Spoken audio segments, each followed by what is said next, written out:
बच्चों, आप सभी का आज की इस ऑनलाइन कक्षा में हार्दिक स्वागत है, अभिनंदन है।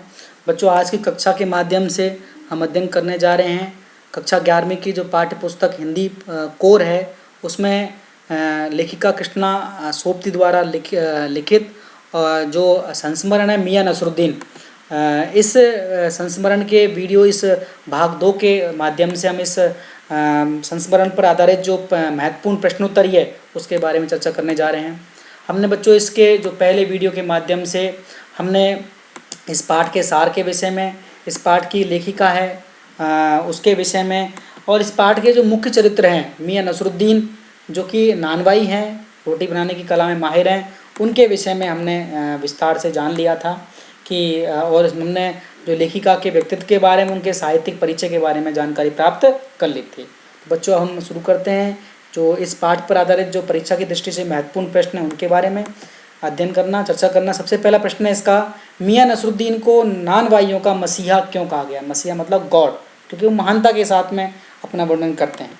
तो इसका उत्तर है कि मियां नसरुद्दीन को नानवाइयों का मसीहा क्यों कहा गया है? इसलिए कहा गया है क्योंकि वे मसीहाई अंदाज में, इस प्रकार एक ईश्वरीय देवीय अंदाज में रोटी बनाने की कला का बखान करते हैं कि किस प्रकार उनके जो खानदान है वो कितना महान रहा है इस कला को इस कला में एक्सपर्ट होने में। वे नानवाई हुनर में माहिर थे, रोटी बनाने की कला में। उन्हें 56 तरह की रोटियां बनानी आती थी, 56 टाइप्स की। उनकी 3 पीढ़ियों से उनका खानदानी पेशा था। उनके दादा और पिता बादशाह सलामत के यहाँ शाही बावर्ची खाने में बादशाह की खिदमत किया करते थे, उनकी सेवा किया करते थे। मियाँ रोटी बनाने को भी एक कला, आर्ट मानते हैं और वो स्वयं को इस कला का उस्ताद, मास्टर मानते हैं। उनका बातचीत करने का जो ढंग है वो भी महान कलाकारों जैसा है, इसलिए उन्हें नानवाइयों का जो है मसीहा कहा गया है, गॉड की संज्ञा दी गई है। अगला प्रश्न है, लेखिका को मियां नसरुद्दीन जो है, लेखिका मियां नसरुद्दीन के पास आखिर क्यों जाती है? उनको क्या कारण है, तो उनका क्या काम था उनके पास जाने के लिए? तो लेखिका मियां नसरुद्दीन के पास ली गई ताकि वे रोटी बनाने की कारीगरी को जान सकें और उसे लोगों को बता सकें उस कला के बारे में। मियाँ थे वो 56 तरह की रोटियां बनाने के लिए मशहूर थे। वे उनकी इस कारीगरी का रहस्य भी जानना चाहती थी कि आखिर वो इस प्रकार की कारीगरी में कुशल कैसे हैं। इसलिए इस कारीगरी को, इस कला के बारे में जानने के लिए लेखिका ने मियां नसरुद्दीन से कई प्रकार के प्रश्न भी पूछे, और यही कारण था कि मियां नसरुद्दीन को लेखिका के प्रश्नों से ये संदेह हुआ कि कहीं ऐसा नहीं कि लेखिका अखबार के में काम करने वाली कोई महिला हो। अगला प्रश्न है, बादशाह के नाम का प्रसंग आते ही लेखिका की बातों में मियां नसरुद्दीन की दिलचस्पी क्यों खत्म होने लगी?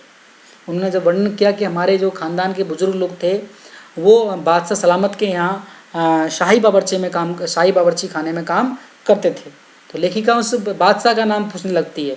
तो बादशाह का नाम आते ही जो मियां नसरुद्दीन, उसकी दिलचस्पी खत्म क्यों होने लगती है? इसका कारण क्या है? इसका कारण है मियां नसरुद्दीन अपनी कला में जो माहिर सुप्रसिद्ध नानवाई तो थे ही, वे स्वभाव से बड़े बातूनी थे और अपनी तारीफ स्वयं करने वाले भी थे। इसलिए कई बार वो बड़प्पन में ऐसी बातें भी कह देते थे जिसकी सच्चाई को परखा नहीं जा सकता था। बातचीत के दौरान उन्होंने लेखक को बताया कि 3 पीढ़ियों से वे खानदानी नानवाई हैं। उनके दादा और वालिद मरहूम मतलब जो स्वर्ग सिधार गए हैं, बादशाह सलामत के शाही बावर्ची खाने में ऐसे पकवान पकाया करते थे जिससे बादशाह सलामत खूब खाते थे और सराहना भी करते थे। इस पर लेखिका ने उनसे बादशाह का नाम पूछा कि वो बादशाह कौन थे जिनके यहाँ उनके जो बुजुर्ग लोग काम करते थे, घर के खानदान के लोग काम करते थे। तो वे नाराज़ होकर बोले कि क्या कीजिएगा उस बादशाह का नाम जान करके, क्या कोई चिट्ठी रुक्का भेजना है उनको? और यह कह करके वो खड़े जाते हैं। क्यों? क्योंकि ना तो उन्हें उस बादशाह का नाम मालूम होता है। इसी प्रकार जब वो डिश के बारे में बोलते हैं कि बादशाह ने उनसे, उनके ख़ानदान के लोगों से या फिर जो बुजुर्ग लोगों से फरमाइश की थी कि ऐसी डिश बनाओ जिसमें ना आग का उपयोग हो ना पानी का, और उनके जो शाही बावर्ची में काम करने वाले उनके ख़ानदान के लोगों ने ऐसी डिश बनाई और बादशाह बड़े प्रसन्न हुए। तो लेखिका ने उस डिश का नाम पूछा तो मियां नसरुद्दीन उस डिश का नाम जवाब भी नहीं दे पाए। तो ऐसा लगता था कि बादशाह के विषय में वो झूठ कह रहे हों, इसी कारण उनकी झूठ पकड़ा गया था। तो वो चाह रहे थे कि अगर मैं इनसे उल्टा पुल्टा खींच कर बोलूँगा तो हो सकता है लेखिका इस टॉपिक को छोड़ दे, और हुआ भी ऐसे ही कि जब मियाँ नसरुद्दीन नाराज़ होने लगे तो लेखिका ने उस विषय को, बादशाह और उस डिस्क के विषय को छोड़ दिया। तो इस प्रकार उनका व्यवहार का ये कारण था। अगला प्रश्न है, मियाँ नसरुद्दीन के चेहरे पर किसी दबे हुए अंधड़ के आसार देखकर यह मजमून ना छेड़ने का फैसला किया। इस कथन के पहले और बाद के प्रसंग का उल्लेख करते हुए इसे स्पष्ट करें। बात वही है ये कि इससे पहले उन्होंने बादशाह के बारे में बात की थी, उनके खानदान के विषय, खानदान के लोगों के बारे में बताया था। तो इस बात से इस जो ये लगता था कि मियाँ नसरुद्दीन झूठ बोल गए हैं, तो इसके बाद उनके जो उसके चेहरे पर तनाव आ जाता है। ठीक है, तो अंदर मतलब जो तूफान टाइप का उनके चेहरे पर दिखाई पड़ता है। तो इसको अगर हम इस कथन के पहले और बाद की स्थिति देखें तो लेखिका ने मियाँ नसरुद्दीन से जब बादशाह का नाम पूछा तो वो सही उत्तर नहीं दे पाए। लेखिका द्वारा बादशाह बहादुर शाह जफर का नाम लेने पर भी वे चिढ़ गए और बोले यही नाम लिख लीजिए, कोई बात नहीं, और आपको कौन सी बादशाह के पास चिट्ठी भेजनी है। वे लेखिका की बातों से परेशान हो गए थे, उकता गए थे। इसलिए उन्होंने उसे नज़रअंदाज करने के लिए अपनी कारीगर था, दुकान पे शागिर्द था बब्बन मियाँ, उसे भट्टी में आग सुलगाने का आदेश दिया। इसके बाद क्या होता है, लेखिका उनके बेटे बेटियों के बारे में जानना चाहती थी, परंतु मियाँ को चिढ़ते देखकर वह चुप हो गई। उससे पूछा कि कारीगर लोग आपकी शागिर्दी करते हैं? तो मियाँ ने गुस्से में उत्तर दिया कि खाली शागिर्दी नहीं, 2 रुपये मन आटा और 4 रुपये मन मैदा के हिसाब से इन्हें गिन गिन कर मजूरी देता हूँ। मजूरी मतलब मेहनताना वेतन। लेखिका द्वारा रोटियों के नाम पूछने पर मियाँ ने पल्ला झाड़ते हुए कुछ रोटियों के नाम गिना दिए। इसके बाद लेखिका ने उनके चेहरे पर तनाव देखा। तो पहले ही जो पैराग्राफ में उससे पहले की स्थिति और दूसरे में उसके बाद की स्थिति बताई गई है। अगला प्रश्न है, पाठ में मियाँ नसरुद्दीन का शब्द लेखिका ने किस प्रकार हमारे सामने प्रस्तुत किया है, उसको व्यक्त करना है हमको। तो उन्होंने लाइन दी है कि उन्होंने इस प्रकार खींचा है कि पाठ हमने जो अंदर झांका तो पाया मियाँ चारपाई पर बैठे बीड़ी का मजा ले रहे हैं। मौसमों की मार से पका चेहरा, आंखों में काइयाँ, भोलापन और पेशानी पर मंजे हुए कारीगर के तेवर। इन्होंने इन पंक्तियों के माध्यम से उस में जो मुख्य चरित्र है मियाँ नसरुद्दीन, उसका चरित्र हमारे सामने प्रस्तुत किया है। अगला प्रश्न है, मियाँ नसरुद्दीन की कौन सी बातें आपको अच्छी लगती हैं? कौन कौन सी बातें आपको अच्छी लगती हैं? सबसे इम्पोर्टेंट चीज़ कि वो अपने हुनर में माहिर हैं, एक्सपर्ट हैं उस नानवाई की कला में। आज जब अधिकांश लोग जो हैं अपने ट्रेडिशनल जो पारंपरिक है, अब खानदानी पेशे को छोड़ चुके हैं, तो ऐसे लोग हैं मियाँ नसरुद्दीन जैसे जो इस खानदानी कला को जीवंत बनाए हुए हैं, उसका अस्तित्व बनाए हुए हैं। सबसे बड़ी बात तो ये है। दूसरी बात उन्होंने ये कही थी कि सीख और शिक्षा क्या है। काम तो करने से सीख आता है, कर्म करने में विश्वास रखना एक बड़ी बात होती है, और किसी भी काम को करने के लिए उसकी छोटी मोटी चीज़ें भी हमको सीखना आवश्यक होता है। उस काम को स्वीकार करना पड़ता है, अपनाना पड़ता है। लेकिन आजकल के लोग आराम तलबी में पढ़ करके अपनी क्षमता खो देते हैं। पर वे जो मियाँ नसरुद्दीन बुजुर्ग हैं फिर भी वो इतने व्यस्त हैं। और सबसे बड़ी बात कि वो अखबार वालों से दूर रहना पसंद करते हैं। जबकि आजकल के लोग छोटे मोटे प्रसंग, अगर किसी कला में एक्सपर्ट हो जाते हैं तो उनकी ख्वाहिश रहती है कि टीवी वाले या अखबार वाले आएँ, उनका इंटरव्यू लें और दुनिया में उनका नाम हो। लेकिन यहाँ मियाँ नसरुद्दीन उस अखबार वालों से उनको अच्छा नहीं मानते हैं। अगला प्रश्न है, तालीम ही बड़ी चीज़ होती है। यहाँ लेखिका ने तालीम शब्द का 2 बार प्रयोग किया है। क्या आप दूसरी बार आए तालीम शब्द की जगह कोई और अन्य शब्द रख सकते हैं? तो यहाँ 2 जगह तालीम रखने का क्या मतलब है, क्या अर्थ है इन शब्दों का?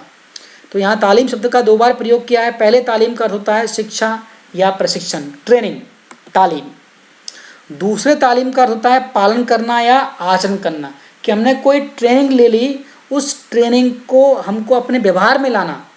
तो ये 2 चीज़ें हैं यहाँ पे, ठीक है। तो इसका अर्थ है कि जो शिक्षा पाई जाए उसका पालन करना बहुत अधिक जरूरी है, उस शिक्षा को अपनाना बहुत ज़रूरी है। दूसरी बार हम तालीम की जगह हम पालन शब्द भी लिख सकते हैं कि तालीम की पालन करना भी बड़ी महत्वपूर्ण चीज़ है। मियाँ कहीं अखबार नवीस तो नहीं हो, यह तो खोजियों की खुरापात है।